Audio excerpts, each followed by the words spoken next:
Welcome to the Boneyard with Steve Robertson. As always, I am your good friend and host, Steve Robertson. Here on the Maroon Friday edition of the Yard, I wore my vintage interlocking MSU pullover today. I was celebrating Maroon Friday. We had our good friends from Hattiesburg down at Loblolly Bakery come and do a pop-up king cake sale at in front of True Rest, the wife's business. And they were about 20 minutes late, much to their chagrin, about 20 minutes late. But by the time I got up there was like 60, 70 people in line. And they sold all 200 king cakes in just over an hour. Now, we may do it again at some point. I can't tell you when. We've still got people calling and messaging. Just as I began to record the show, somebody said, "Hey, I'm coming up tomorrow. Do you guys still have king?" No, we don't. We don't. I didn't know what to expect, but... Robert St. John and his crew did, and they kind of prepared us and said, hey, there's going to be like a long line when we get there. Ended up being a dramatic entrance, but nevertheless, very, very, very happy that we were able to bring that to Starkville. That's one of the things that we take a lot of pride in. We believe in small business. We believe in helping our neighbors, helping our friends.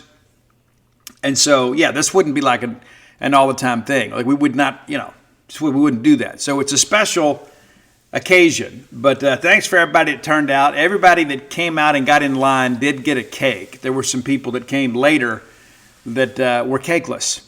And that's what happens. When they told me to go bring in 200 cakes, I said, okay, well, that'll be good. So Dana calls me like right at 11 and says, where are you? I said, I'm getting dressed. I'm on the way. She's like, I need you to get up here and help do crowd control because people are out lined up here for almost an hour, and we don't have king cakes here yet. And so, we aren't selling them. It's our friends at Loblolly that are selling them. And I got a couple. I got the regular cinnamon, which I've already had a chance to sample. It's outstanding. And we get the blueberry on deck. So it'll take me and the bride a little time to kind of work our way through this. We don't eat a ton of sweets.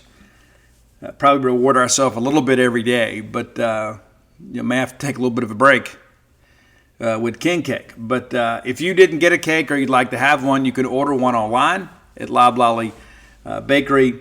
And, I love my Hattiesburg people. I do. As I've shared with you guys so many times, Hattiesburg's where I got clean and sober. It's kind of where I reinvented myself, kind of where I made my stand in life. It's where I met Dana.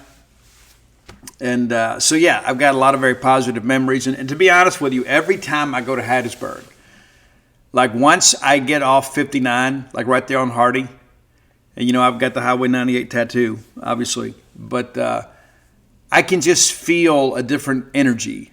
Right? Starkville's home, and always will be. Love it here. I'm here until she puts me in a nursing home, and if she does, I hope it's one in Starkville. But when I go back to Hattiesburg, it stirs up all these emotions in me. And so anytime that we can help our neighbors and our friends down there, we're happy to do that. And happy to help all of you too. Bring something special. Just kind of it's kind of a one-time thing. Had some people, of course, that got online that ended up booking floats too. So it's so funny. I had people say, I didn't even know this place was here. I think, man, we spend a lot of money on advertising. But come join us at True Rest Floats Box Star. Well, you never know what's going to pop up. You never know. You never know who may be floating next to you, too, in the next room. Some Mississippi State celebrities frequent our establishment, and so you should, too. If it's good enough for them, it's good enough for you. Hey, let's thank our friends at Bulldog Burger Company, longtime sponsors of this show. Man, I love Bulldog Burger Company. I do. I don't just like it. I love it. I love the consistency. I love the fact that I can go in there and I can order any number of things on the menu and walk away feeling both satisfied with price, quality of meal, quality of service. I can't say that about a lot of places, to be honest with you. There are some places I get really good service and the meal's just kind of okay. There's some people you support because they're your friends and you love them, and you hope things will get better. But I've never gone to Bulldog Burger Company and left feeling shortchanged or feeling worse. It is such a great dining experience. And that's, you come to expect that when you deal with the Eat With Us group that has fed us in the Golden Triangle for so long. And we've shared so many great memories with them. And you can too at Bulldog Burger Company. And if you know a college student that's up here, it's a very thoughtful gift. Get them that gift card. Give them a night out on you. Give them the opportunity to, maybe it's a date night, right? Not every male student on campus at Mississippi State's getting an NIL deal, right? So you can be the NIL deal for the nephew in your life, to give them the opportunity to take a girl out for a decent meal for a nice night, right? It takes a village, right? So go to eatwithus.com. You get those gift cards there. 3 great locations to serve you: University Drive in Stark Vegas, Gloucester Street there in Tupelo, Lake Harbor Drive in the Ridge and Flowood area, Bulldog Burger Company, the place where people go to meet, MEAT. It's funny, too. I've made the comment to Zach Selman some time ago that the NIL space is going to change the way dating happens on college campuses. I mean, it's true, right? And people say, Steve, why would you say? It's true, right? So you remember the days when we did this kind of stuff. Like we'd all go get, run down to Panama City Beach or something, or even go to Biloxi, and you sleep through to a bed, whatever you had to do, right? Nowadays you got guys going to Turks and Caicos for spring break, going to the United Arab Emirates. It's just so ridiculous. I mean, it is. How do you compete with that, man? I mean, you got to be on your game. Let's just kind of call it for what it is. You got to be on your game nowadays. So to be on a college campus when you got somebody driving around a $200,000 car, taking these big trips, it's tough to compete. It is. You got to know how to spend a little bit. You do. It's a reality of life. I don't know that people consider that aspect of things, but it's true. I remember being a broke college student, man. I remember when Dana and I first started dating, and I was just happy to take her somewhere, right? You know what I mean? And our first night, we got a top 10 list too about some of that stuff. But our first date, you guys know that the Molly Ringwalds, before they were the Molly Ringwalds, used to open for us, and loved Benny, and hadn't talked to him in a while. I've texted him recently. He's kind of working through some stuff. And but anyway, after our first night, we went to Paparazzi's down off College in Baton Rouge. And after the show was over, we went to Waffle House. And I knew then she was the one. I mean, almost immediately. I was having a great time with her. And I get down there. Obviously, I'm kind of a known guy in those circles. And I'm dancing. And this girl comes up to dance with me, and Dana gets a little jealous. We're on a date. I wasn't dancing with the chick. She started coming with her by me, and Dana was having none of it. So I liked a little bit of that healthy jealousy. But we went to Waffle House afterwards, and I thought to myself, I don't wonder if I want to date a girl that's too good to go to a Greasy Spoon after a night out at a club. I said, so the fact that she's jacked about going to Waffle House after we went out, and neither one of us were drinking, I said, you know what? This might work. And here we are, these many years later, and it still works. And I absolutely love her. I absolutely adore her. I do. I do. And it's one of those things, too. It's not just Valentine's. I think sometimes you just kind of reach a point. There's ebbs and flows, right, in life. And for the last several weeks, man, I've just felt this wave of emotion for her. I'm so grateful, so incredibly grateful for her. All right, since we have been together, the Southeastern Conference coaches have released their preseason poll. We're going to work through that, offer a little commentary too. I think that the coaches may like us better than some of our fans do. And, of course, we always have that segment of self-loathing fans, but not as many this go-around when it comes to baseball. But it's one of those things where you feel a little bit validated. At the end of the day, though, preseason lists don't mean anything. It's just more of a respect thing. It's a projection. You got to get out there and get it done. As Bryce Chance said the other day, all that stuff's great, but we got to go earn it. And that is absolutely correct. But okay, let's kind of work it back here. I don't think there's a lot of surprises at the bottom half of this. And again, these are the coaches, right? So they know the portal evaluations of what everybody added better than anybody. Better than me, better than you, better than 64 Analytics, better than John Q. Bulldog or Bob from Bogachetta. They know it better because they've evaluated and recruited some of these same players. So there's a little more credibility in my eyes with this, right? Now, some years, if the coaches don't show us any respect, I'll rip them to shreds. But here we go. Number 16, Missouri. Got just 31 votes. I think that is probably the one thing that everybody will agree on, is that Missouri is the last place team. And all due respect to Carrick Jackson, they don't have any players. And Carrick's a great coach. You guys know, they came up here and played in a regional against us. We had to come from behind to beat him when he was a Southern. But Missouri is not invested in baseball. They're truly invested in men's basketball and in football. And everybody has to kind of pick and choose a little bit. And so baseball doesn't get much funding. Now, I talked to Carrick last year just privately at Hoover, and he told me it's coming. He's, hey, they're committed to me. They're going to free up some more resources for us. It's coming, and I hope so, right? Not that we need Missouri to be good for this league to be great, but when you got a guy like Carrick Jackson, who is kind of universally respected within the league and in baseball circles, you'd like to see him at least have a chance to bring a butter knife to the gunfight, right? At least. He hadn't had that opportunity. Last year was awful. One of the worst seasons in SEC history. Number 15, and I don't think this is a surprise to anybody that's paid attention, but South Carolina comes in at 15. And some people have made a lot about this portal class, and I can tell you, I feel like I know more than most people do when it comes to baseball, except for the people that are intensely in it. Like when that portal class, it's basically rated off quantity more so than quality. All right, let's just kind of put that out there for what it is.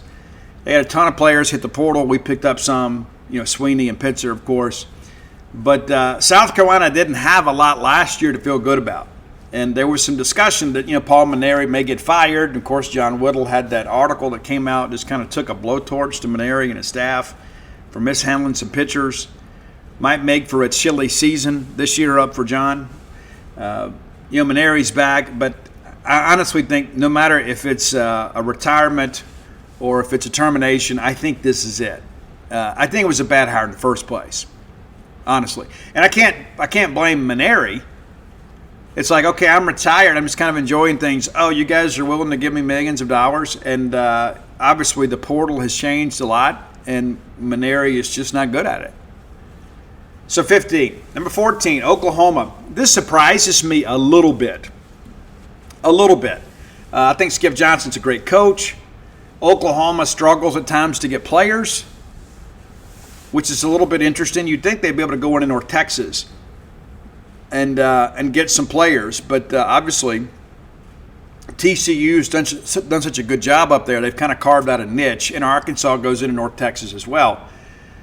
But Oklahoma lost so much on the pitching side. I think that's going to be the issue, but that's kind of Skip's thing, right? So I think they'll be better as the year goes along, but not much expected. Number 13. Now, this probably hurt some feelings because Texas A&M does have some friends in the college baseball media, but they're 13th. 13th. I think this A&M thing, like some people have them ranked in the top 25, I think this is going to be similar to last year. Now, they get Sorrell back. They get Grahovic back. So you've got some building blocks there you feel pretty good about. And, A&M should always have pitchers. You lost some guys last year. But I think they may actually overachieve here. I think they may end up being in the top 10 in the league, maybe sneak in as a 3 somewhere as a road regional. But the coaches don't agree with me. Number 12, and I'm kind of happy to see this. It's Alabama. I was not impressed with the Alabama portal class. I wasn't. And then some people, again, have them ranked top 25. I think some of that is because of the affection they have for Rob Vaughn. When I interviewed him last year, he was absolutely outstanding to me. He was great. And I can tell you this, as long as Rob and those guys don't go in the tank this year, he's going to Texas A&M. I think it's pretty obvious Texas A&M is going to make a change. They would have made a change last year if Brian O'Connor was willing to go. It's true.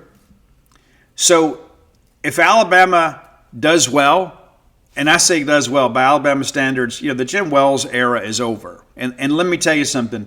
As much grief as LSU gets, Alabama was doing all the same stuff. It's just LSU was better. That whole era deserves an asterisk. It does. But Alabama picked 12th. And then there's a little bit of a gap, right? Kentucky comes in at 11. Now, you guys know Nick Mingione is a friend. I love Nick. When I talk to Nick on the phone, it's like, don't make any plans, right? Because it's going to be an hour and a half conversation. And Nick's a person that I love and respect. I know many of you don't like some of the antics, but it's one of the things that he shared with me that makes a lot of sense. On a Tuesday night or a Thursday night game in Lexington, there may be 200 people there. So you've got to create some energy somewhere yourself. And that's where a lot of that stuff comes from. Kentucky is not a baseball school. Now, 2 years ago, they go to Omaha. And last year, Nick probably did the best coaching job of his career to get that team in the NCAA tournament. But that's where a lot of those antics come from. Some people don't like it. I'm okay with it. I'm a little Bush League myself. But Kentucky at 11, I think Kentucky will actually be a little bit better than this because I think Nick's evaluations in the portal have been really, really good. Maybe not LSU good, obviously, but I think he understands the value in the portal, and he can get guys that come in that kind of understand, hey, we have to have a little bit of a chip on our shoulder at Kentucky, and he gets that out of them. Number 10, Ole Miss. I think this is about right. I don't think that Ole Miss is in the hosting conversation. I do think Ole Miss should do enough to make a regional somewhere. Now, it could all fall apart. We've all been there. But with Hunter Elliott back, and he should be a doctor by now, I think you feel really good about where he sits. And then, of course, he gets the medical year on top of it, or so they say. That gives him a little leverage, right? You would think he'd be done with all that, but no, he's not. It feels like he's been there forever. But number 10 for them. And guys, I think Bianco's a good coach. And I said way back when they were talking about firing him, I said, you guys are nuts, man. Do you not remember the tradition or the lack of tradition that Ole Miss baseball had? And people are like, well, Tom Swayze did this and Jake Gibbs. Guys, no, stop. That's tradition by Ole Miss standards, not by SEC standards. Mike Bianco is the godfather of Ole Miss baseball, period. Even if he hadn't won the national championship in 2022, Mike Bianco has done more with Ole Miss baseball than any coach ever, period. So stop with all the nostalgia and the revisionist history. Maybe you've forgotten, what was it, 2015 or 2012? Can't remember. That was the first time they'd been to Omaha since 1972. So please, miss me with all of that. Mike Bianco is the dude at Ole Miss. And for those of you at Ole Miss that want to fire him, you're idiots. You're like, well, we can get a better guy now. No, you can't. No, you can't. You tell yourself whatever you need to feel better, but no, you cannot. Number 9, this is a surprise to a lot of people. Georgia, ranked in the top 10, barely in the top 10 in the SEC coaches poll. Georgia comes in at 9. I'm not completely sold on this Georgia team, too. Now, they're going to benefit, obviously, from playing in that launching pad at Foley Field. In non-conference play, they'll rack up a ton of home runs because that's what you do at Foley Field. But what's happened with them, as we've discussed on this show already the last several weeks, they always tend to fold down the stretch. And I know that West will have those pitchers ready to go. I just don't know how talented they are. But we'll see. Georgia will be a good team. I don't think they're in the mix for a top 8 national seed, and I think the coaches agree with me. There are other people in college baseball that don't, and that's okay. It'll all play out. Number 8, and this is a team that I don't believe the hype on either. It's Vanderbilt.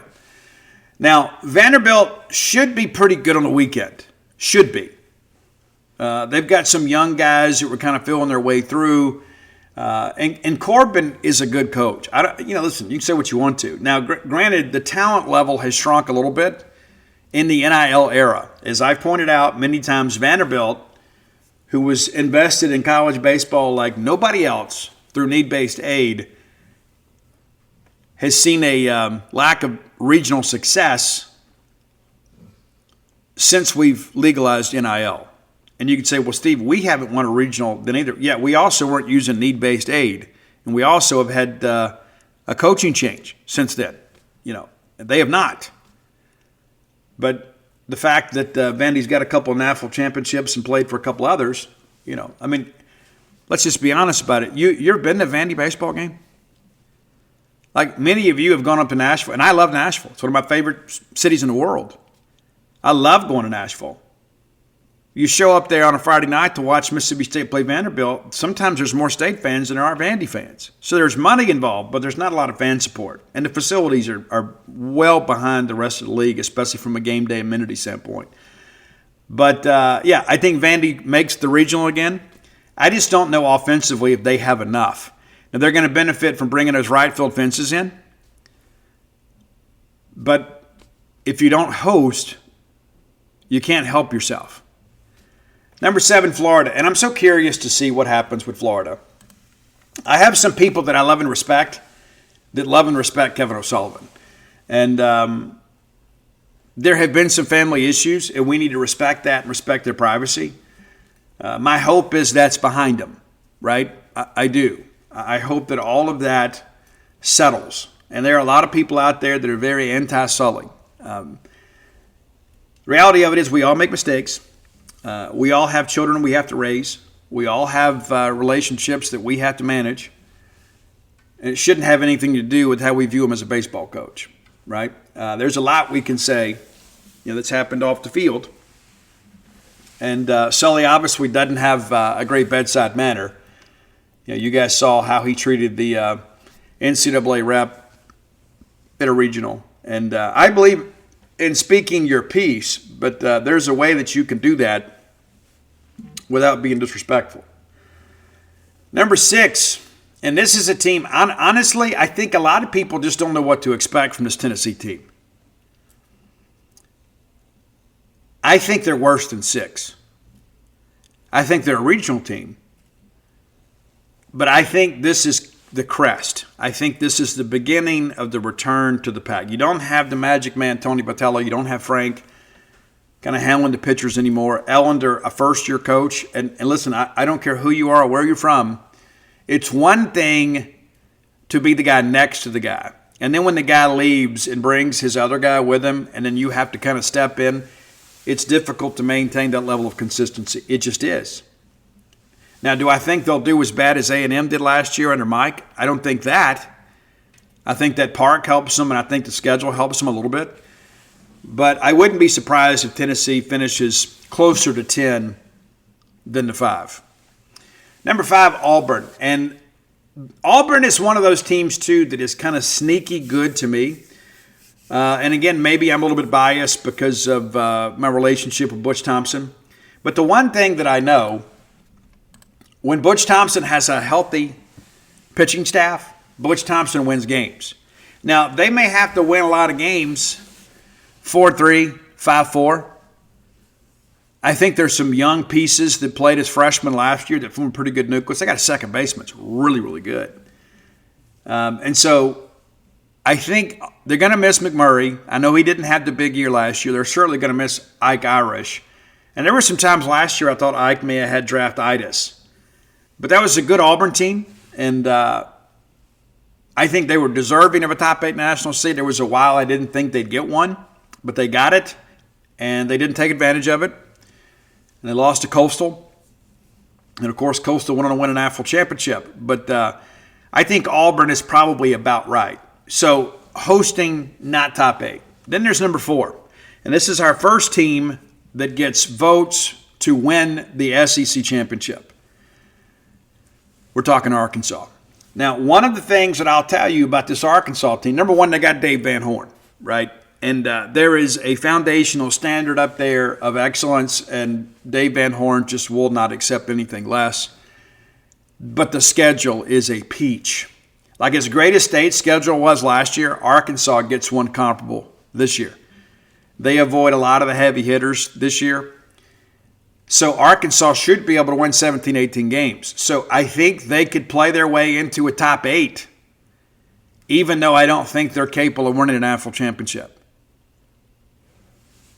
I like the Arkansas program. I got a lot of respect for them, a lot of respect for Dave Van Horn, and the consistency that there's nobody been more consistent than Arkansas maybe the last 10 years. And we know they've gotten the better of us. And we got to go up there this year, our first SEC weekend series. And I'm glad we get them early. I think they're going to be good Friday, Saturday on the bump. Sunday may turn into a church league softball game. So the teams that have that third starter, it's like if you can get a split Friday, Saturday, you got a really good chance to take the series from Arkansas. Because I don't know offensively if there's enough offensive star power to really push this team forward. Number 3 is your Mississippi State Bulldogs. The Bulldogs also get the second most first place votes in the poll. So we had a bunch of other people that ranked us lower than 3 because the average should have pulled us up a little bit. But we're right there just ahead of Arkansas. We've talked extensively about this Bulldog team. We're going to contend for the SEC championship. We certainly can. But that should be like, a stop on the road to being a top 8. Being a top 8 is more important than being the SEC champion. Now, you win the SEC, you're going to be a top 8. No ifs, ands, or buts about that. But the goal should always be to be a top 8. And if you win the SEC championship along the way, that's an added bonus. We hadn't won one since 2016. We'd love to win one. Brian O'Connor obviously has never won one. He hasn't played in this league. But the reality of it is we have to position ourselves to play for something of more significance. How many times have you seen it in the last few years where somebody goes all out to win the SEC championship and then they fall on their face in regionals? That can't happen. I mean, you go back, Arkansas was the number 1 seed in the tournament at 21. The next thing you know, Tennessee, the same thing happens last year. Texas wins the SEC and just was an absolute no-show in postseason. Speaking of Longhorns, they're number 2. So a lot of people had them number 2. They got 1 first-place vote. I like this Texas club. I've seen some other people out there that have kind of poked some holes in this club. And number 1, you got Jim Schlossnagle, great coach. But you got a pretty good nucleus coming back, and you got Volantis, who may be the most dominant pitcher in the league. I'm curious to see how they're going to use him. But they come in here and beat us last year, and Volantis was really the reason why. We had to play those 2 sevens due to all the weather. And maybe if Volantis had to go 2 more innings, then that wipes him for a weekend. But we got swept down here. We owe it to those guys to go down there and try to find a win that series. You talk about kind of knocking on your back door.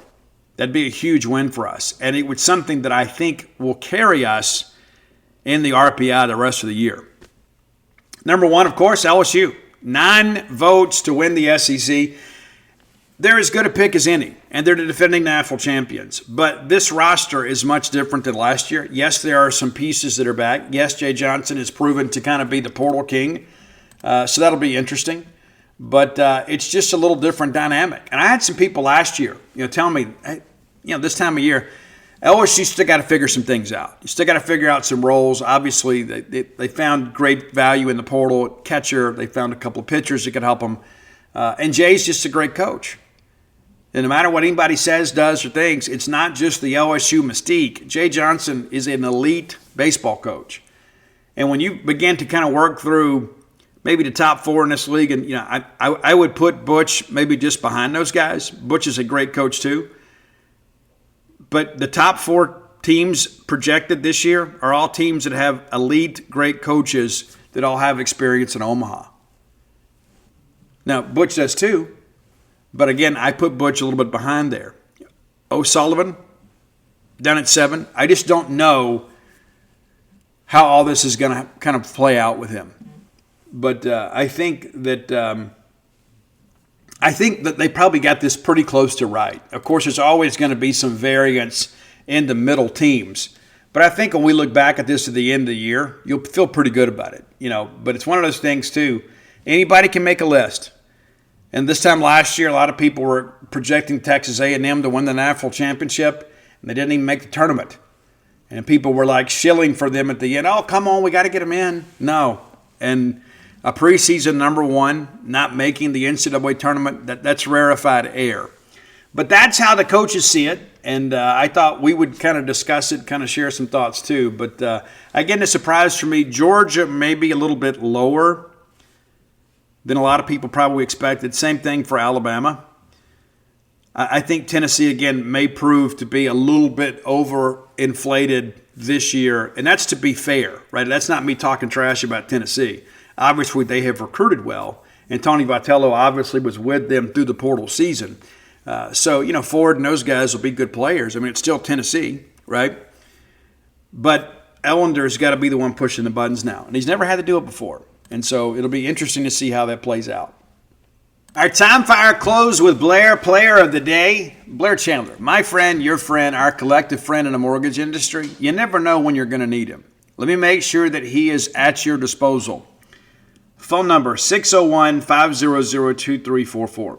601-500-2344. That's directly to Blair. Not a call center, not a receptionist, not an operator.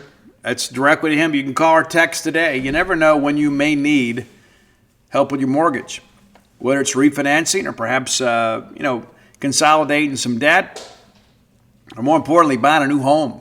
You never know when life's going to throw you a curveball, so you need to have some people, right?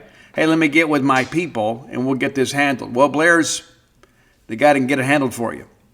You never know when things are going to change in life. You never know when that promotion's going to come. You never know when that relationship change may come, but you need to be able to put some roots somewhere. Again, 601-500-2344. Get Blair's 25 years of experience working directly for you. He knows how to construct loans to give you the best chance of approval.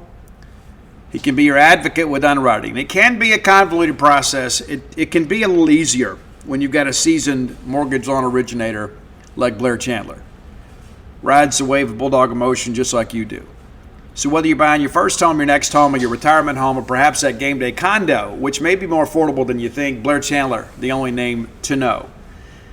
Our close to Blair player of the day is going to be Thomas Valenkas. Sometimes Tomas, he answers to both. If it was my name, I would be Tomas all the time. Like I'd be like a UFC fighter, right? Like everywhere I went. Now entering. Tomas Valenkas, right? It would be great. A week from tonight, expect to see him on the bump. That's what I'm expecting. We may get a curveball, no pun intended. But this time next week, we hope to be celebrating Bulldog victory number 1 of the 2026 baseball season. And listen, you're going to want to be there.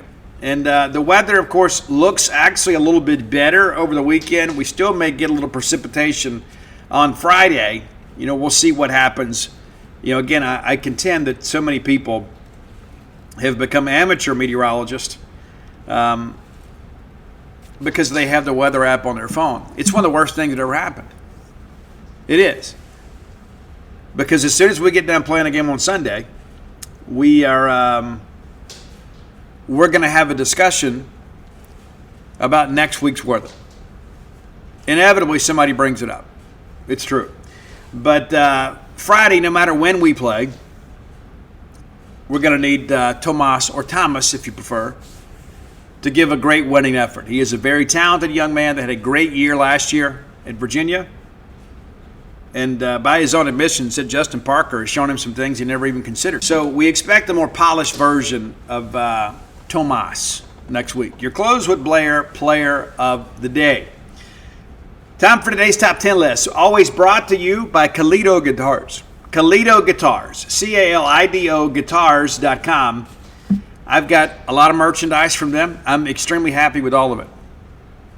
I'm sitting here looking at my old Ibanez in that great guitar stand. My new Steve Vai signature guitar is in my gig bag. Right? You need to get some Calido Guitars merch as well. And maybe you're just picking it up for the first time, or maybe you're picking it back up for maybe the 100th time. You need a quality instrument. You do. And once you decide, hey, I'm going to do something for myself, I work hard, Calido Guitars is able to give you quality instruments and accessories at a discounted price because you listen to this show. We've had multiple Boneyard listeners that have been overjoyed with the quality of service that Daniel and the whole crew provide there. This is a Mississippi State owned and operated business. Based out of Lake Jackson, Texas. Next time you're in that neck of the woods, maybe stop by and go by and see them. We got to go to College Station this year. Maybe just plan ahead one day and run down there and check out all they have available. And you know what? If you can't make it out there to see them, we're going to give you some incentive. Got a promo code for you, BSR. That works in person, that works over the phone, that works online. That's going to entitle you to a 10% discount off their already low price. That's going to get you no sales tax unless you live in the great state of Texas, no shipping, and they're going to make a 5% donation to the Bulldog Excellence Fund. What a discount. It's a win-win-win. You win, they win, Mississippi State wins, and when the Bulldogs win, we all do. Many thanks to Kalito Guitars for partnering with the show and providing Bulldogs the chance to get quality merchandise at a discounted price and help their favorite teams of the Mississippi State variety. All right, so we're already going to jump into Valentine's Day week, okay? And I'm in love, have been for a long time. And I have, it's so interesting when, and I wrote about this, I've shared this with you guys before. This phrase just hit me years ago. So to give you an example, like when Flam Flam came out, we'd go to Walmart, and Dana thought it was cute. People would come up to me and say hello and talk about the book and all the craziness that went along with the Hugh Freeze stuff.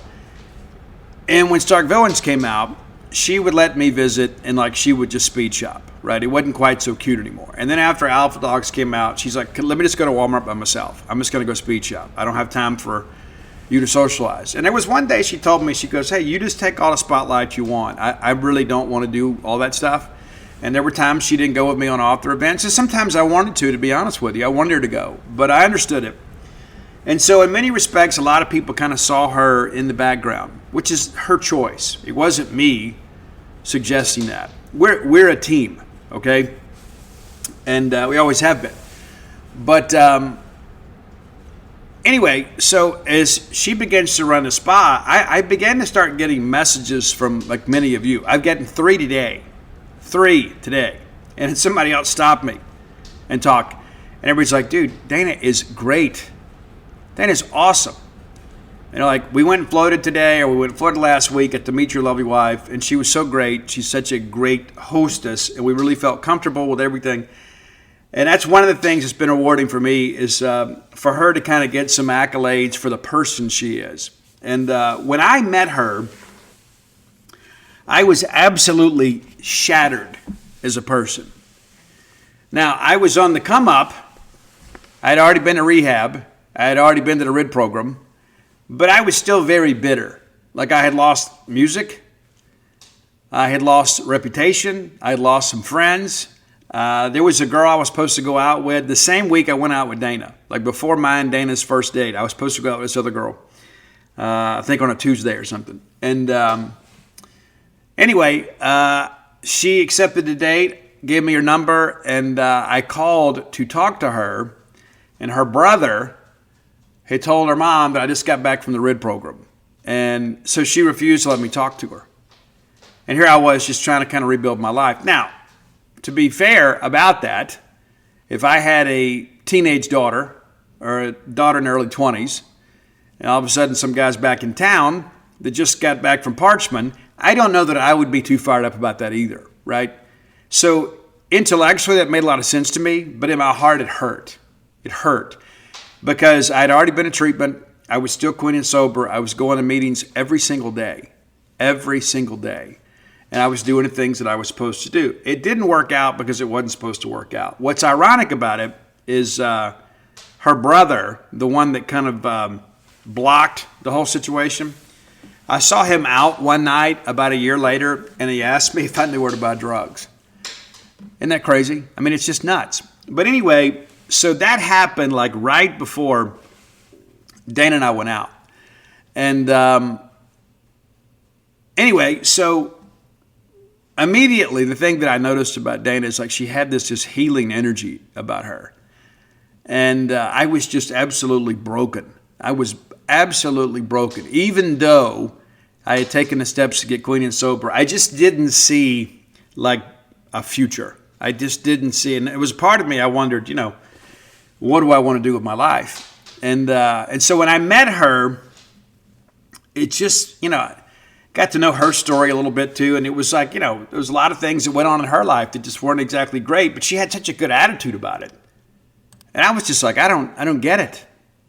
I mean, why are you not angry at the world? Why are you not, ranting and raving? And, the reality of it is that she had kind of moved on.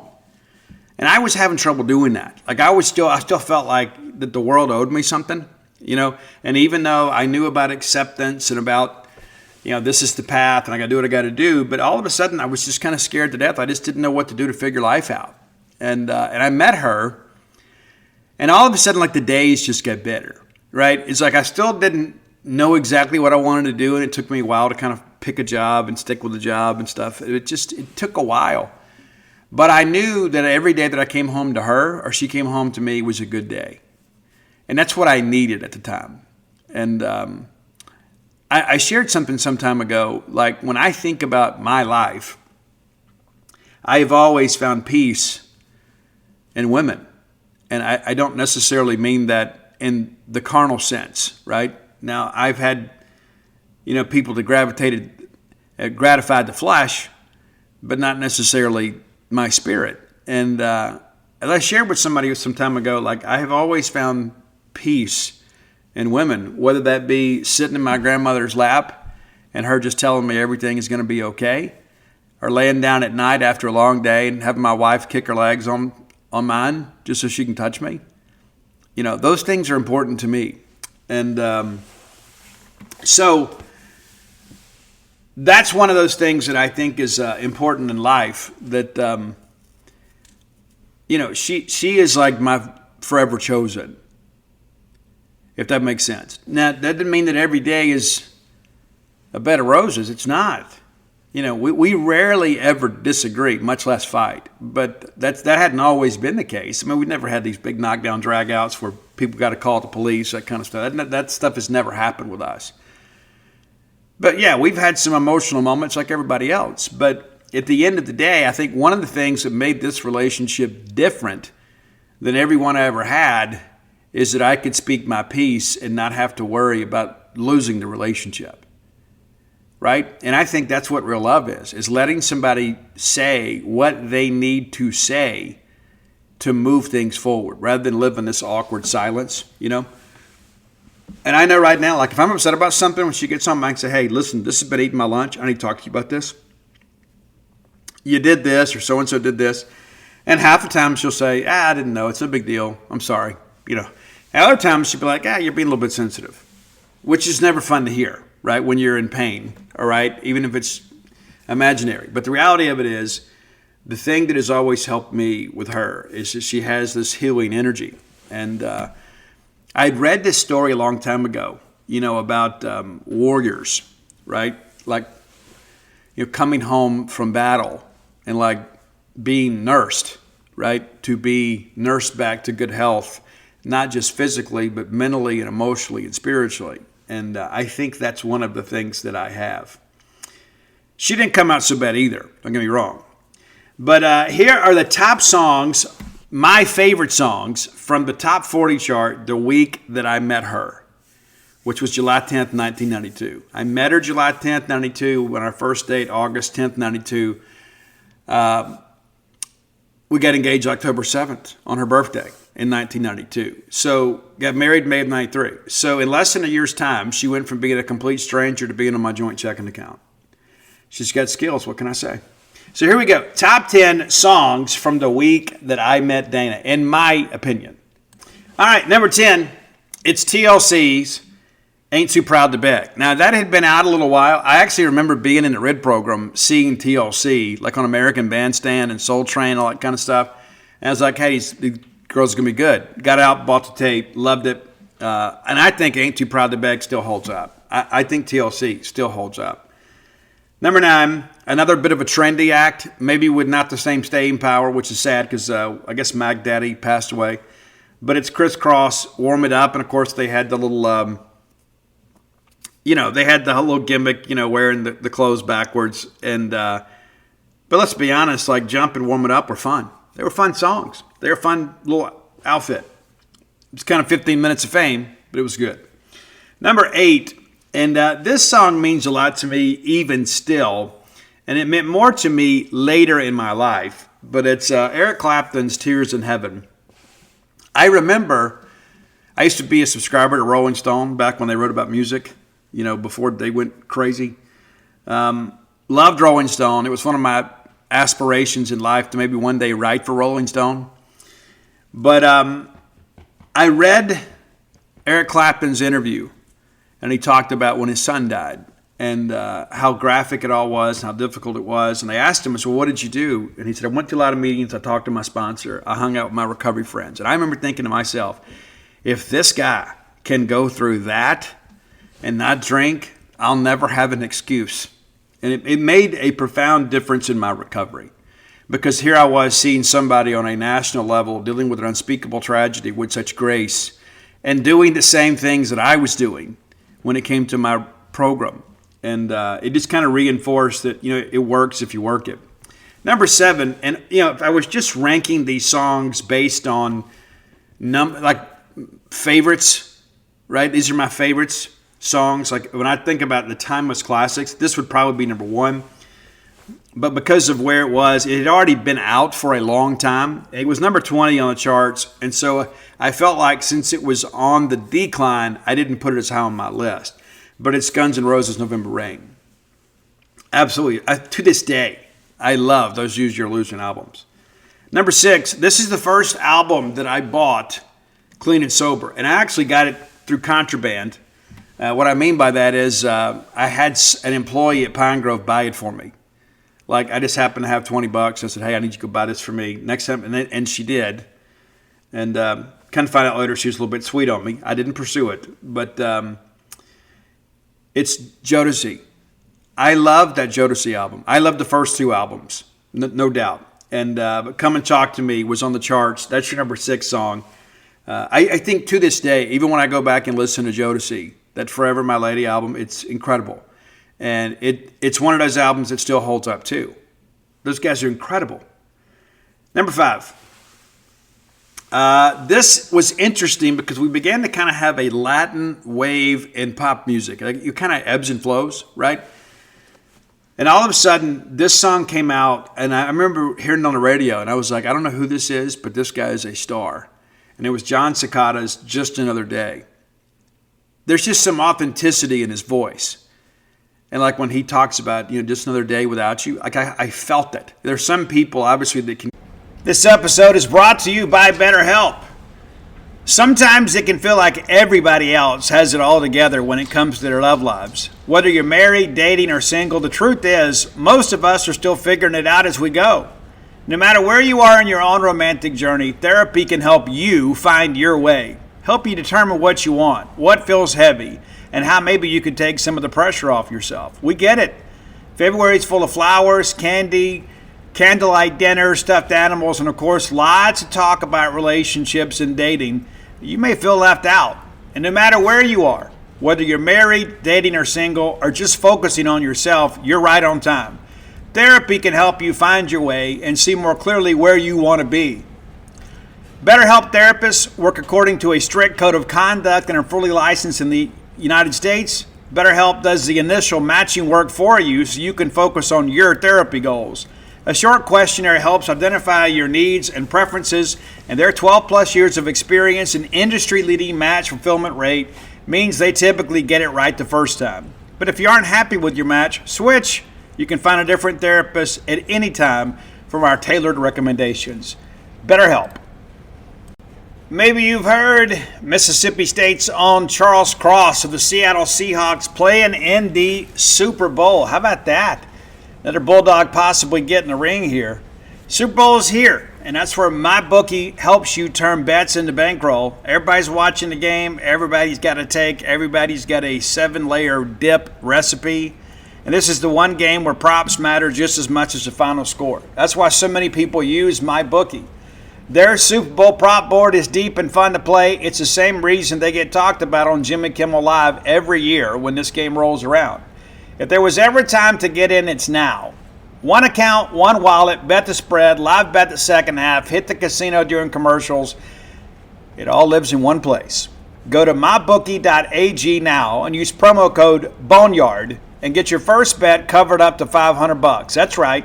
If it doesn't hit, use your bet back bonus token and run it back. Don't just watch the big game, make it pay. with MyBookie. This episode is brought to you by Kalshi, the largest prediction market in the United States. Kalshi allows users to trade event contracts peer-to-peer rather than playing against a sports book. It's available across the country, including California and Texas. Download the Kalshi app and use code SB60 to get $10 when you trade $10. Make a trade, make things happen, have fun. You have so many things you can predict. It's very, very simple. Kalshi is the largest prediction market in the country, if we've talked about, and you can trade on whether things will or won't happen. Will a certain coach get fired? Will they be retained? Well, you can get some skin in the game. Forget against playing against the house. Kalshi is peer-to-peer trading, and basically, to break it down, is you buy a yes contract. If you think an event like the Seahawks may win the Super Bowl, right? Will Shinedown release a new album in 2027? Will P. Diddy get pardoned? You get a no contract if you think those things won't happen. So it's really kind of pass-fail. You're trading with other users similar to buying or selling a stock, and you can jump in or out of your position at any time to lock in a profit or cut your losses. You get a chance to maximize your potential payout with combos, multiplying your winnings by correctly predicting multiple events across different areas. Users have to deposit $10 on a trade, and then you're rewarded $10. Download the Kalshi app and be ready to roll. Simple as that. Get some skin in the game today with Kalshi. This kind of elicit emotion from you. I think John Cicada is one of those guys. Number 4, in many respects, a one-hit wonder. And this song had been out for a little while in my club days, and then it kind of crossed over to the mainstream when I was locked up. But the album is called Tongues and Tails, and there's a little double entendre with every bit of that. And there were a lot of people too, and I don't want to get too political or that kind of stuff on this show, but it was Sophie B. Hawkins, and a lot of people were trying to figure out, well, hey, is she straight or not? I'm kind of glad we live in a society now where we don't worry so much about that kind of stuff, but it was like, oh, well, if she's not, then I'm not going to buy the record. The record is great, okay? I don't really care who she sleeps with. But the track obviously is Damn, I Wish I Was Your Lover. And she had an interview on MTV where she said, I was in love with this person. And people began to think, oh, well, that's a way of her saying, a politically correct way of her saying another girl. And the reality of it is, who cares, right? Everybody has to live their own life and be accountable for their own actions. But the reality of it is, I'm a live and let live person. And just because somebody may live their life differently than me doesn't mean that I can't appreciate their artistry. And so that's one of the reasons that song is so high on my list. Number 1, I think it's great. I think Sophie B. Hawkins probably was born a little bit too early. Number 3, I remember where I was when I bought this cassette. And I remember the very first time I heard this on MTV, and then it was like everywhere on the radio. I just had to have it. And I was at the Walmart in Natchez, Mississippi, shortly after I had met Dana's parents for the first time. And I went to this guy and I said, hey, who sings Tennessee? And without a moment's hesitation, he said, Arrested Development. I absolutely love that album. To this day, I can put it on and just let it play. I love it. I love the album. And I love the fact that it expands my horizons a little bit. And that's, Mr. Wendell was good. Wasn't as good as Tennessee. Tennessee, to me, is like an iconic song. Like the percussion on this, the track is just ridiculous. And so if you don't know Arrested Development, not the TV show, the actual band, I think you'll enjoy that. But I loved it from the beginning. Like the very first time I heard that song, I said, man, there's just something about this song. And there's just a lot of things about that band. They were a little more social conscious than other people. It was kind of like a maybe radio-friendly version of Public Enemy. And what I mean by that is they were like talking about things that made people uncomfortable. Number 2, now this had been out for a while too, but it was really starting to catch on in the mainstream. I used to have one of the biggest casualties of my arrest and all that great stuff is I had this very expensive poster of the Red Hot Chili Peppers' Mother's Milk album I had picked up. I was out play music, went to this record store. It's like $75. Think about buying a poster in 1991 for $75, right? That's, it was a big deal back then. You could get like 3 for $10 if you found the right place. But this was like on parchment paper. It was a limited edition. It wasn't signed, but it was incredible. And I wish I still had it.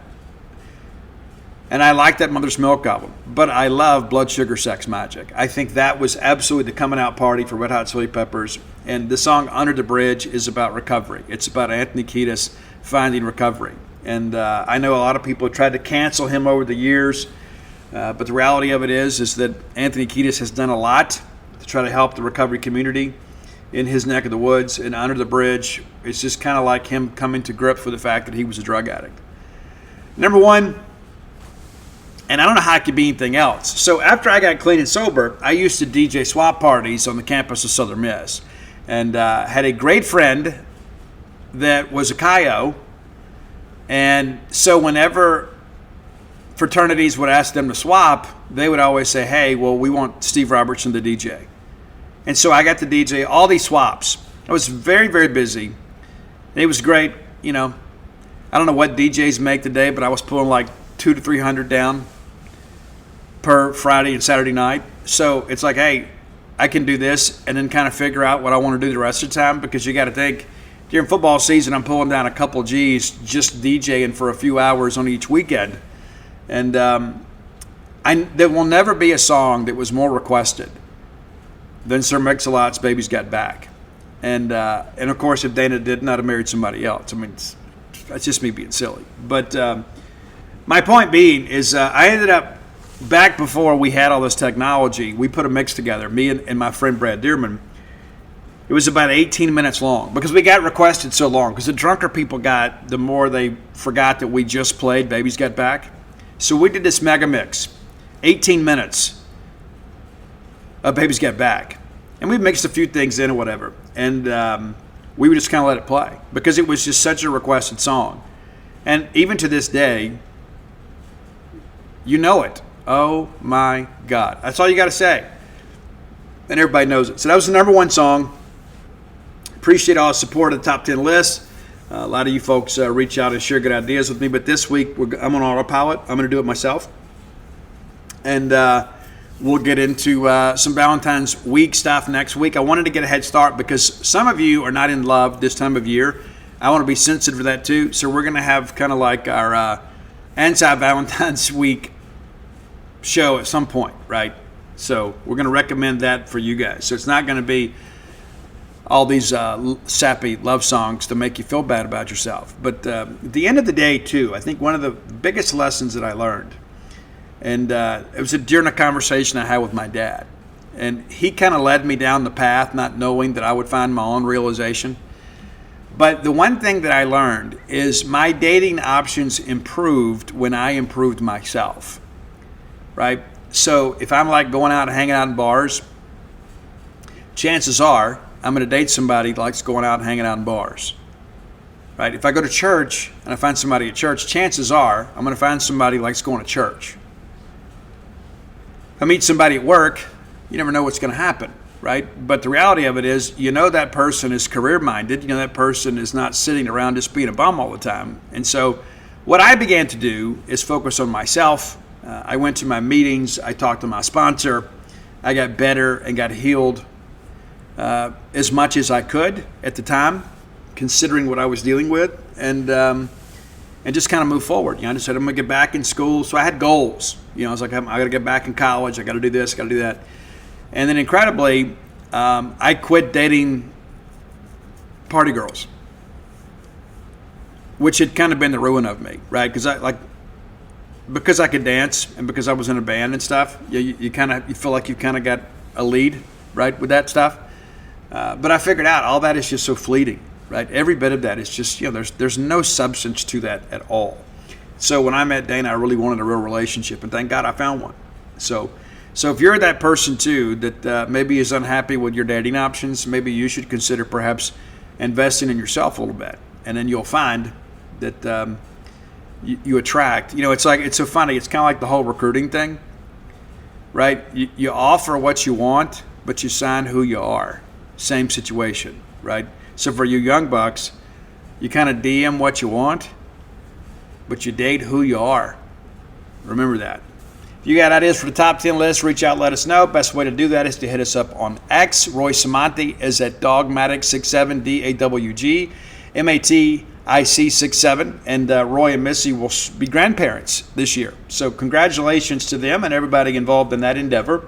And you can find me on all forms of social media at Scout Steve R. All right, next segment of the show brought to you by Campus Bookmart, a Starkvillian institution. Guys, it's time to get outfitted for baseball season.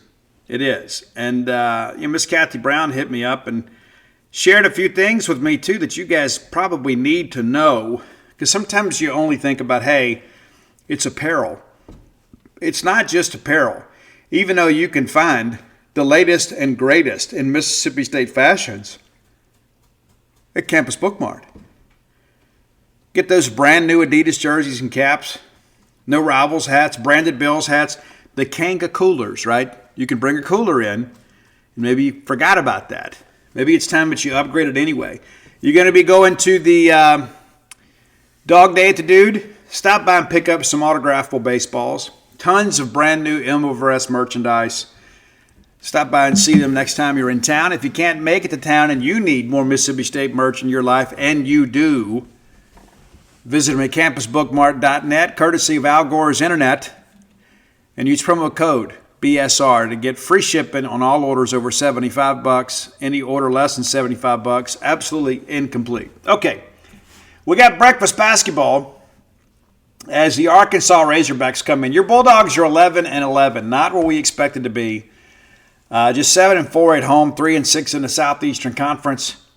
So, hey, if we're going to make anything of this season, it's got to start in the morning.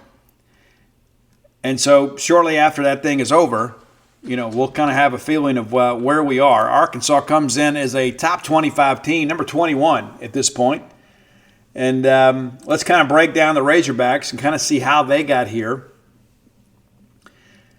We've had some success against Arkansas the last several years, but, they've been, let's just be honest about it, at times been a better program than us overall, even though we've had some head-to-head success.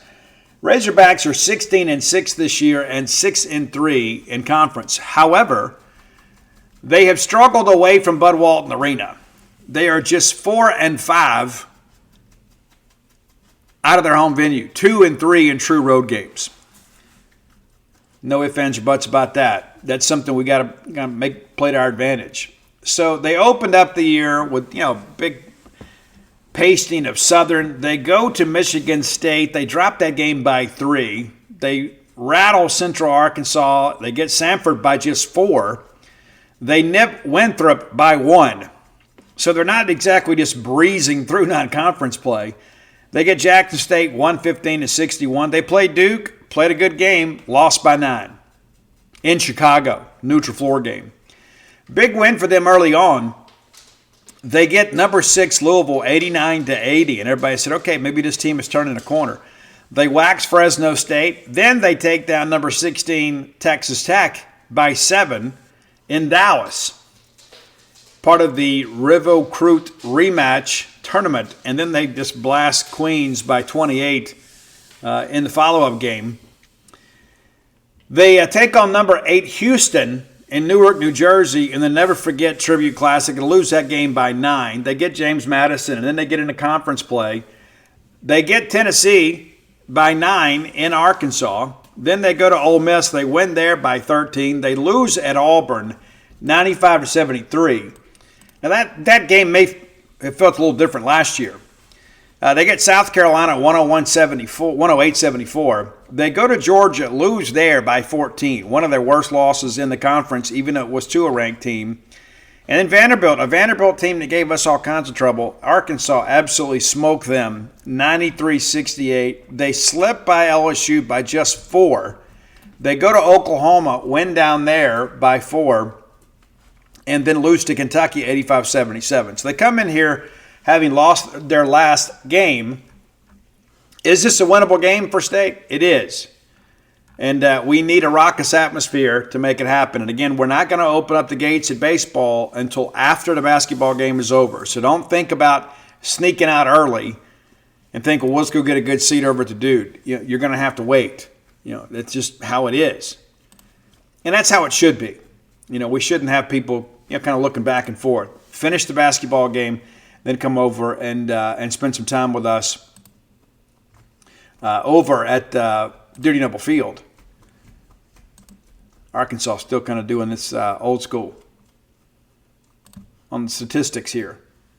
But, we'll see. Season statistics, it's not as much fun as it used to be at times. All right, Darius Acuff Jr. started out 22 games, leads them at 20.3 points per game. Where's number 5? Malik Thomas pitching in 15, and then Trevon Brazile with 12.4. There's some other players, too, that are just kind of creeping up on double figures. Malik Ewan has been the first guy off the bench, averaging 9.9 points per game. Billy Richmond, another guy that's primarily a reserve, 8.5 points a game. Carter Knox, 8.4. But there is some depth. There is some guys in the rotation. They run this thing about 8 deep. 7 to 8 is kind of depending on how things go. But they've got some other guys that are kind of down the roster, guys that haven't played a significant amount of minutes. So maybe you get them in a little bit of foul trouble. Maybe that kind of shakes things up. But they have consistently kind of played with the same 5 throughout the year. Nick Pringle, a guy, too, that's done some good work for them. 3-point shooting, right at 37.5%. They're giving up right at 32%. Their most prolific shooter on that team from the three-point line has been Acuff, who's right at 41%, and then Malik Thomas right at 40%. Both of those pitching in, but everybody, you're putting the ball in the air. Rebounding has been a bit of a strength for them. They're out-rebounding opponents by about 2, pulling down about 36 rebounds a game. That's where we're going to have to make sure we do a good job, especially on the offensive end, to give ourselves a chance at some second chance points. Not necessarily an elite defensive team compared to some of the other teams that we've played. They will at times get in a little foul trouble. Nick Pringle is one of those guys, especially that has trouble defending without fouling. But Acuff is who stirs the drink. He's going to get his. You got to make sure somebody else doesn't go off against you. But it's an interesting team, and I think a team that's kind of quietly gone about their business and has put themselves in a pretty good position. Get in the SEC play here. Acuff has actually been better in SEC play, averaging just over 20 points overall, nearly 23 in conference play. And you got 4 guys pitching in double figures in conference play, Thomas, Brazile, and then Ewing. And again, you look at the Ewing situation. He hadn't started a single game, but he's a third leading scorer. Also leads them with 10 blocks in SEC play. But they're a little bit handsy. They will create some turnovers and try to get some fast break points. But, we're going to have to play well in this game. There's no question about that. We've got to play well. And you start looking ahead to what may be next for Mississippi State. Not a lot of time to rest on our laurels. We'll turn around and play again back in Humphrey Coliseum on Wednesday against Tennessee before we head to Ole Miss on Valentine's Day. But, there are some winnable games down the stretch. But I just never know what Mississippi State team is going to show up. Is Mississippi State capable of beating Arkansas? You better believe it. And again, a lot of that kind of stems from the fact that they're not a great road team. But we have not exactly been the most dominant team at home. So that's an important aspect of this thing, too. We got to work through this and make things happen and we've got to make shots, right? We got to make shots. We got to get some scoring out of a third scorer. And when given the opportunity at second chance points, we got to cash those in. And we have not been good in the post. And that's something that has kind of been prevalent the last couple of years. We just have not had a great post presence. Let's flip over to the women's side here.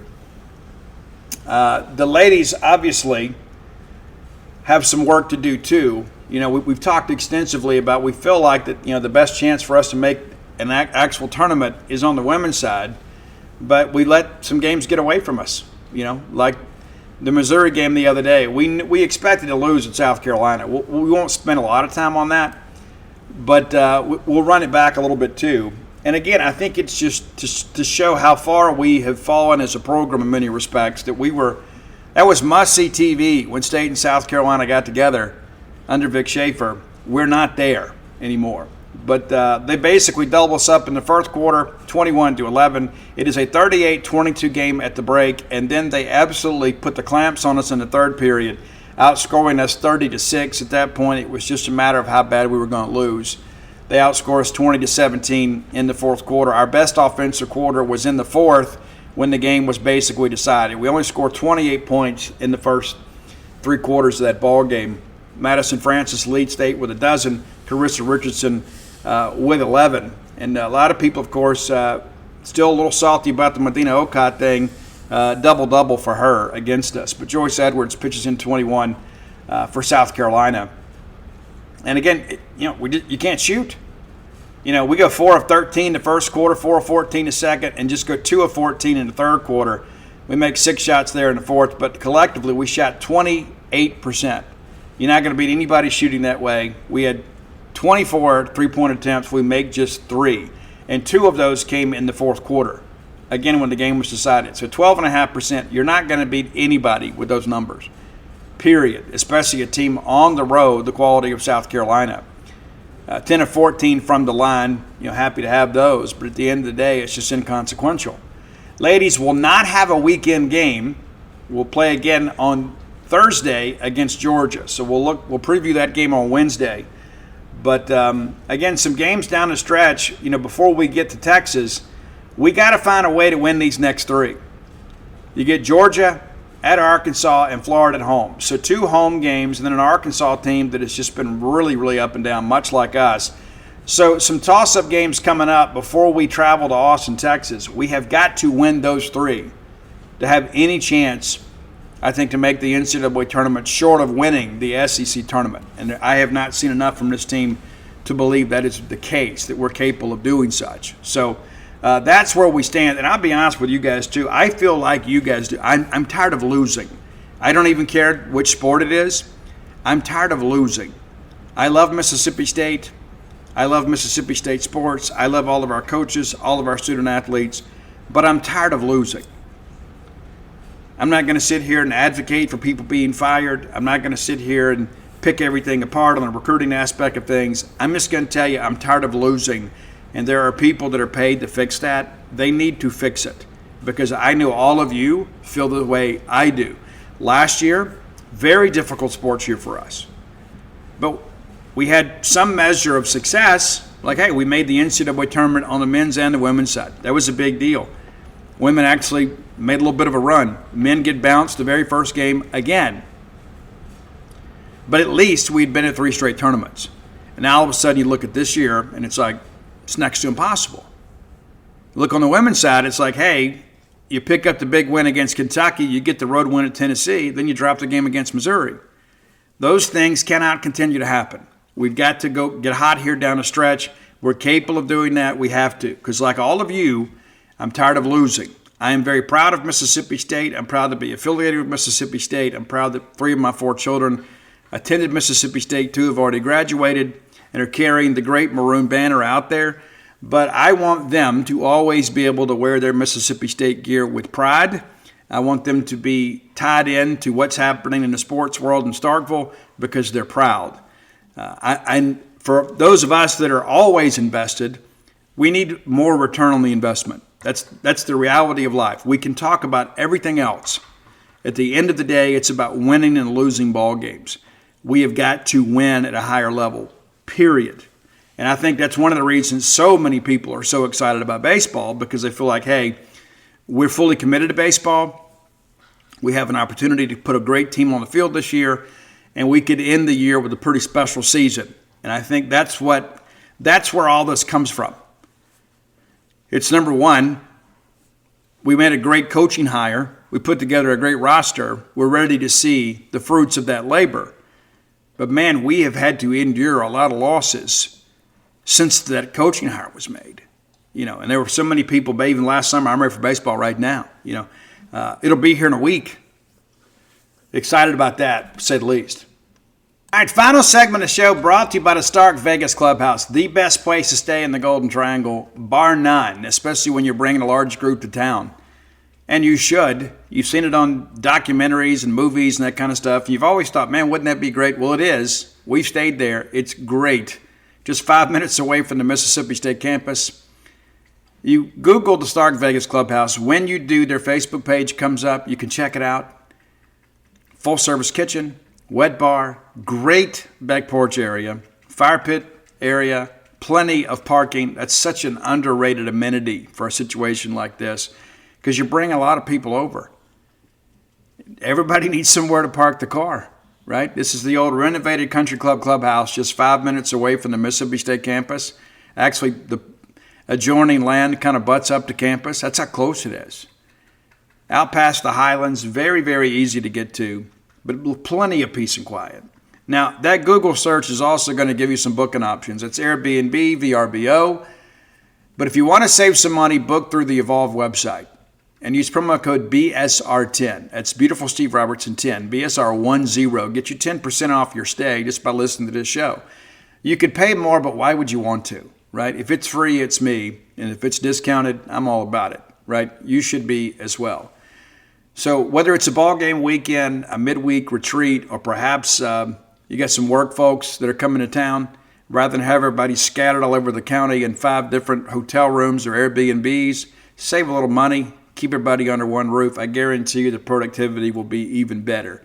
The Stark Vegas Clubhouse, the best place to stay in the Golden Triangle area. Okay.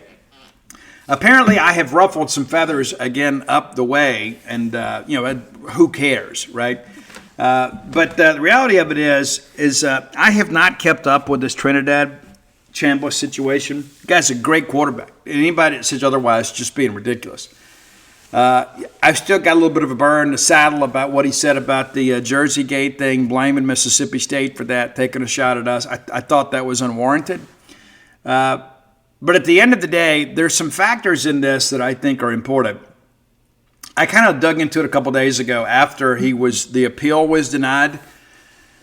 And it does not appear that Ferris State and Ole Miss are on the same page. Ole Miss is saying, hey, he had to miss the 2022 season because he had severe tonsillitis that caused like some breathing problems and heart palpitations. Maybe true. I don't know. No clue. But Ferris State has said, no, he didn't play because he needed to be developed in our competitive circumstances. They won the national championship in 2021, and they had just about everybody coming back in 2022. They were trying to repeat as champions. Well, he did, right? So you weren't going to have a freshman quarterback unseat veteran guys on a championship team. So no, I'm going to put it bluntly, he just wasn't good enough to start that year. Now, he developed into a great quarterback at Ferris State. But there's a lot of risk reward with young quarterbacks, right? A lot of up and down. So it's kind of like Dwight Lewis' situation. Now, granted, Dwight is nowhere near the player that Trinidad Chambliss is. Not even close. But there's a lot of principles that are the same. Dwight Lewis didn't get 2 redshirt years at Marion. He had a redshirt year, and then as a redshirt freshman, he was capable of playing. He just wasn't talented enough to break the lineup as a redshirt freshman. He's trying to say, well, I redshirted twice. Well, no, that's just not how it works. You don't just get to go back at the end of your career and say, well, I love playing college football and I'm making some money, and I didn't get to play as a redshirt freshman, so you guys owe me another year. Well, the problem with Trinidad's situation is it kind of puts him outside of the 5-year window. And you don't get a medical red shirt like the year that it happens. Like look at Cannon Boone, right? Cannon Boone played this year, right? So Cannon had 2 major injuries throughout his career that required season-ending surgery. And so as a result, after his eligibility is exhausted, you ask for a medical hardship waiver, you get it, right? In most cases. This is a completely different scenario, right? So these people saying, well, yeah, he medically redshirted in 2022. That's just not how it works. That's just not how the process works. And there are a lot of people, of course, they just kind of cling to what kind of fits their narrative, and that's on our side and their side. But the reality of it is, whether he plays or not, we got to figure out a way to get better as a football program, right? We can't just look at Ole Miss and say, well, we need them to kind of come back to earth. We've got to elevate ourselves, period, no matter what happens up there. And that's one of the things about our fan base at times that has kind of plagued us, is like, well, look at what they did. I think the other shoe should be, if they can do it, we can do it. Now, obviously, they had an infrastructure of people willing to pay players that was already in place prior to NIL, and the NCAA sanctions proved that, right? And they jumped ahead of us. They were better prepared for it. We made some mistakes, but there's no point in going back now trying to conduct an autopsy and figure out who to blame. We just got to get better. John Cohen's been gone a long time. Zach Selman's been here. We've had record years as far as fundraising goes. We need to see that on the field, no matter what happens at Oxford, period. And some of the people are like, well, I don't like what Steve has to say. I wish he'd quit talking. It's the biggest story in the Southeastern Conference, if not college football. Yes, I'm going to talk about it. Yes, I have some insight into this that maybe you don't. And I'm also not going to sit here and blow smoke up your skirt. I have no idea how this is going to work out. It'll go to court.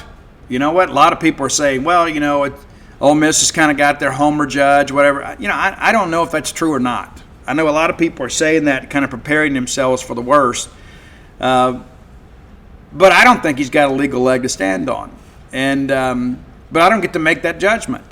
A judge does. And then we'll see what happens if it gets appealed beyond that. But the reality of this is Ferris Dade saying he did not have the medical issue that precluded him from playing.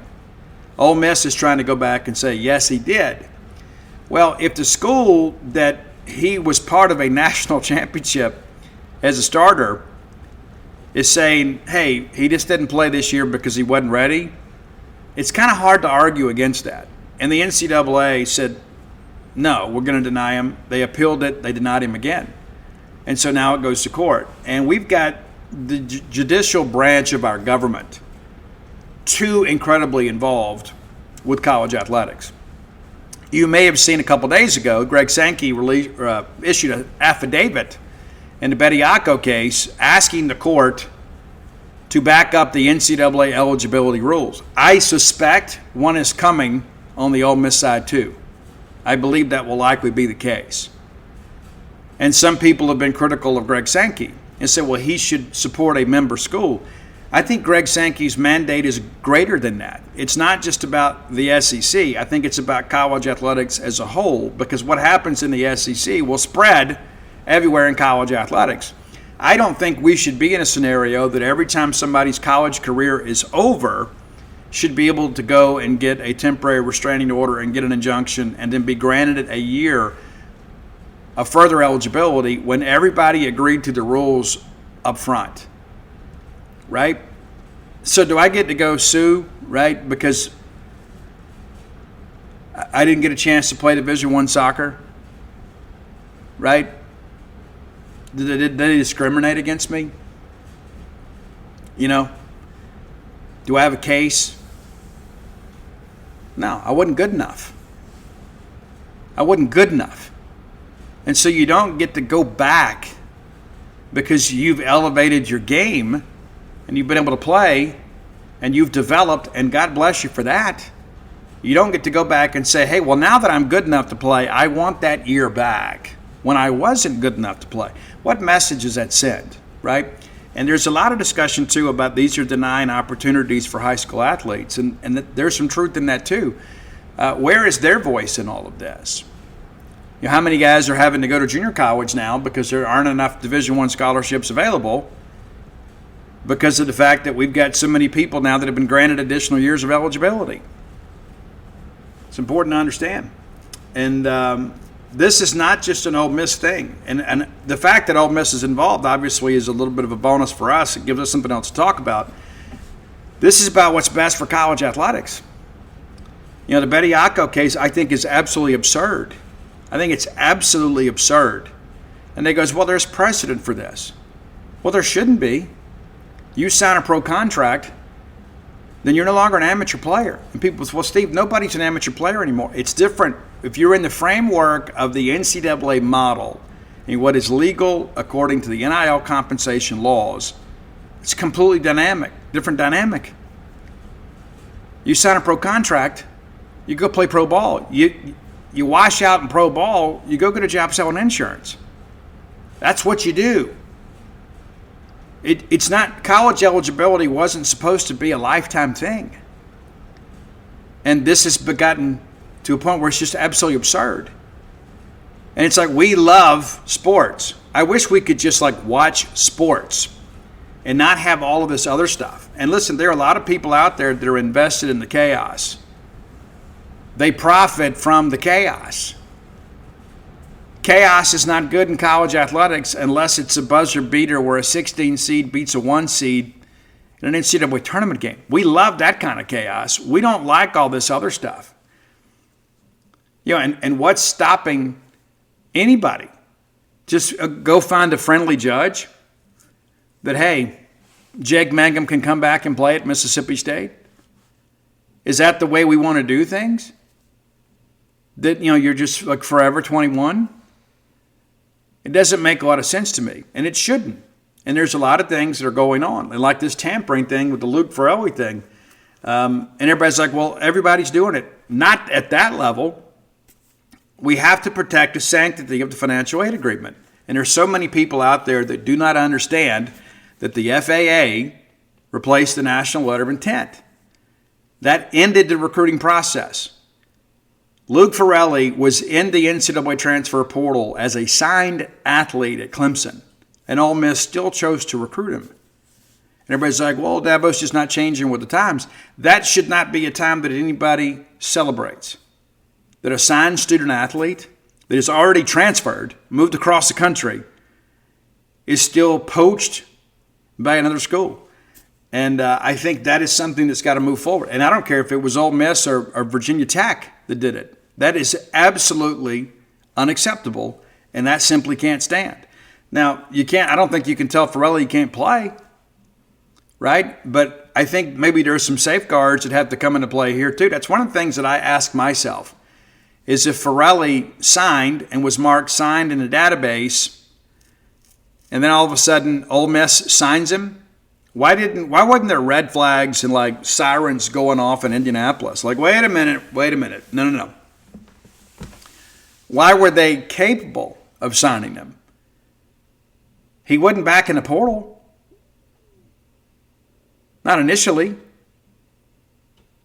And all of a sudden he re-enters the portal on the last day and then signs with Ole Miss. And so basically, if this stands, what we're saying is that no agreement is ever safe until the transfer portal window is closed. It's just no way to live. It's not. Before we get out of here, a couple things I want to say too. There's a lot of there's a lot. If you want to go pain shopping, you can. There's plenty of it out there, and I joke with people all the time. Anytime that I need to know my faults, I just go look at my Twitter mentions. Right? It's not that bad. Used to be, but one of the things that I've learned is when it comes to like this political tribalism, and it's not just limited to politics. Anything where we have polar opposites, like the lunatic fringe of every group, is totally wrong. Totally wrong. And everything they say in many respects. I hear people talk about, we're the party of love and forgiveness. And other people say, well, love wins. Let me just tell you both. You don't know what love is. You don't. You don't. It's just a hashtag. It's not anything you truly believe. And there's some of you that do. I'm not preaching to you. I'm just kind of speaking hypothetically here and just kind of theoretically about what I see play out on social media every day. It is easy to love someone that agrees with everything you do, or most everything you do. And as I've said before, if two people agree on everything, only one person's doing the thinking. It's easy to love that person that tells you you're right. It is. But can you love that person that vehemently disagrees with you? To me, that's the greater love. that I'm going to love you in spite of our differences. I'm going to love you in spite of the fact that we may vote differently and believe differently and worship differently and behave differently. I'm going to love you anyway. And I remember being a kid, and I know this is written down somewhere. Love my neighbor as myself. Love my neighbor as myself. And the thing I go back to is like some recovery wisdom. I remember my sponsor made me do it. I guess he didn't make me do it. He just told me to do it. To pray for my enemies and pray for people that I was bitter and resentful of. And say, you know what, God, I want them to have what I want for myself. And in the beginning, I said it and just repeated it and didn't mean it at all. But in time, I began to kind of recognize that maybe that was the better way to live. That all this bitterness might keep me warm, but it also keeps me up at night, right? And so the thing that I would say is if you only love me when I agree with you, then your love really isn't worth much. That's probably the truest thing I could ever tell you. If your love is conditional on me agreeing with you, then it's not you loving me. It's you kind of loving me because you see me as a bit of an ally or a yes person. Some of the people that I love that could call me at 3 a.m. and I would go get in the car and go get them out of whatever situation they're in, they don't vote the way I do. They don't believe the way I do. They don't dress the way I do. And you know what? I love them anyway. And it's something I've had to work on. It is. I got a lot of people out there that I call friends that may not see me the same way. And some of that, maybe I own, maybe I've earned, and some of it I haven't. But I love them anyway. Because my love is not conditional on its level of reciprocation. You know, love is easy when you're loved. But that's not really what we were commanded to do. And that's the thing that I go back to. I see all of these people introducing love as a way to excuse their hate. And you live your life as you choose. I just choose to love people. I do. And you know what? There's some people out there. Obviously, I wake up every single day and I want to work harder than them. I want to be better than them. I want to produce better than them. That's business. But as people, I love them, man. I love them. Even if they don't love me back, I love them. And I want them to have the things I want for myself. Maybe not at my expense, but the same blessings that I ask the good Lord for, I hope they're bestowed upon as well. And I think that's one of the things that long-term recovery has taught me, is that I don't need everybody else to lose in order to feel like a winner. There's no love in that. Right? Everybody needs a villain. I'm a firm believer in that. Everybody needs a rival in business. But you have to compartmentalize that. And you still have to see the human element of that. But I can promise you, no matter if you agree with me politically and you have no idea what I believe politically, you have no clue. Many of you think you do. You have no clue. I love you just the same. And I hope you love me back. And if we have a disagreement about something, whether it be a social issue or whatever, I hope that your love for me is greater than that. I'm just not going to pick sides and decide who are my friends and who I'm going to love because of who they vote for or because of what they stand for. Guys, I'm going to tell you, I got some very opinionated children. Incredibly opinionated children. And they come by that honestly. They don't agree politically either with each other. And you know what makes me proud? Is that they stand for what they believe in. But at the end of the conversation, we still love each other. We're still a family. And there's sometimes be like, I just can't deal with this today, guys. Can we put a pin in this until tomorrow? This is going on. Let's just kind of celebrate this. I'm a firm believer in this, that I have a lot of strengths, but I also have my share of weaknesses. And some of the friends that I have, their strengths counter my weaknesses. They're strong where I'm thin, and vice versa. There's some things they don't do well that I do exceptionally well. And it makes for a great relationship. But you know what? If all I ever did was go out there and pick my friends that kind of mirrored my image, I suspect we wouldn't get along very well. I've learned to let people be people. And I hope that you will as well. Because there's a lot of people out there that are espousing love that I don't really know if they truly understand what that word means. Because loving somebody that's different from you is a greater account of love than loving somebody who's just like you. And that's not a political statement. That's spiritual. It is. And you just asked me, how many examples do you want of me to share that with you biblically? Right? Where the crowd looked down on this person, and then somebody who had love in their heart showed them mercy. How many examples you want? Because I can roll them out for you. I can. But I encourage you to go find them yourself and live a life of love. And I'm not one of these people here that just believes that, hey, everything is all hunky-dory around the world, and that, if we went to certain places, it would be just like South Mississippi. It's not. It's not. And those people over there, not all of them would be so welcoming to us, right? And a lot of people think, hey, it's just like it is here. It's not. You just hadn't traveled enough, right? Doesn't mean anybody's better or worse. We're just different. But you know what? For those people that I've never met, man, I hope that their kids go to bed in a warm bed tonight with full bellies, whether I meet them or not. And that's what love is to look at my neighbor and say, you know what? While we may disagree on this, I want them to have a good life. I do. And it's one thing, we talk about sports rivalries, and there's a lot of fiery rhetoric and things like that, but I think this whole situation in Lafayette County with the winter storm is kind of a reminder.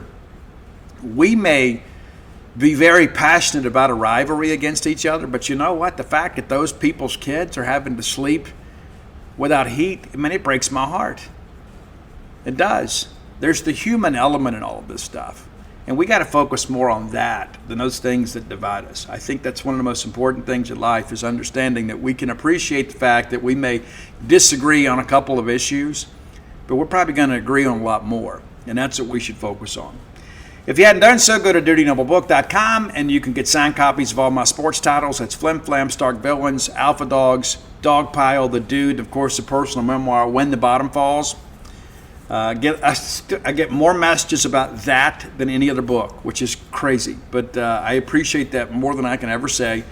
Come float with us at True West Float Spa of Starkville. Dial 662-268-7601.